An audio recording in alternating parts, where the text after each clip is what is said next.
Hey, what's up mga kaballers? Maligayang pagbabalik sa aking channel.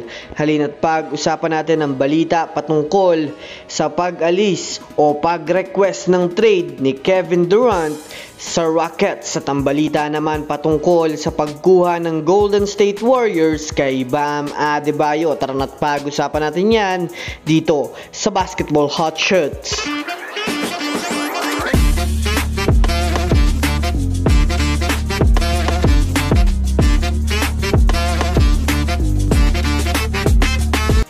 Una nga muna tayong dumako mga kaballers sa balita patungkol sa pag-request ng trade ni Kevin Durant.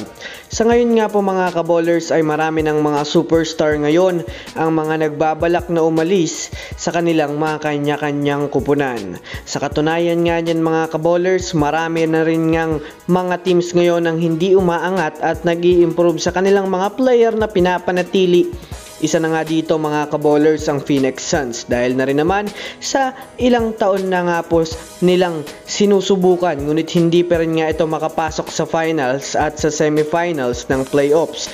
Well, para nga po sa kaalaman ng lahat, mainit nga po sa ngayon ang pag-request ng trade ng kanilang superstar na si Kevin Durant dahil sa pagbigay nito ng interes sa Rockets na pinapaiwatig na gusto nitong mapasama sa team ng Rockets ngayon. Kilala naman nga natin si Kevin Durant na mahilig makisama sa mga team na mayroong mataas na potensyal magkampiyon. Ayon nga mga kaballers sa ESPN, wala pa ang kasiguraduhan mga kaballers kung kailan nga pipirmahan ni Kevin Durant ang kanyang kontrata o contract extension sa kupunan ng Phoenix Suns, kaya hindi nga talaga malabo na umalis na ito.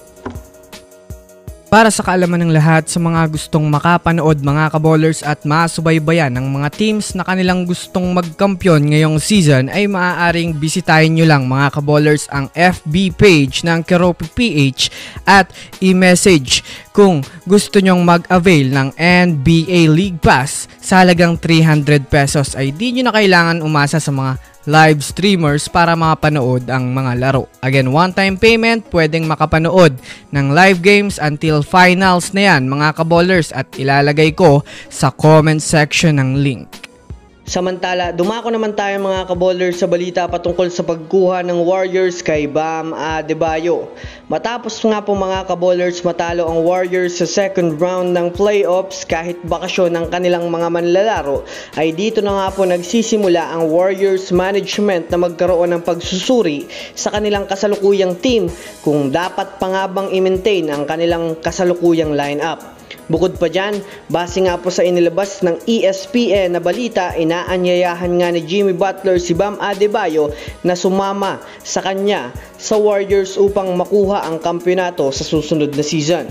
Para nga po sa kaalaman ng lahat, nag-iisa na rin naman nga po sa ngayon sa Heat si Bam Adebayo na kung susumadahin natin, mahihirapan na nga ang Heat maging malakas muli at makarating sa finals. Bukod pa dyan, marami rin mga kalat na rumors na maaaring magtanggal ang Warriors ngayon ng maraming player, kaya maaaring magkaroon ng space si Bam Adebayo sa GSW. Kaya kahit ngayon na nagbabakasyon pa ang mga manlalaro ay nananatiling kaabang-abang pa rin ang mga susunod na galaw ng iilan mga team sa NBA. So yun lamang mga kaballers, yan lang naman na pag-uusapan natin ngayon. Pindutin ang subscribe and hit nyo na rin ang notification bell para sa mga susunod na updates sa mundo ng basketball. Again, this Basketball Hot Shots. Thanks for watching.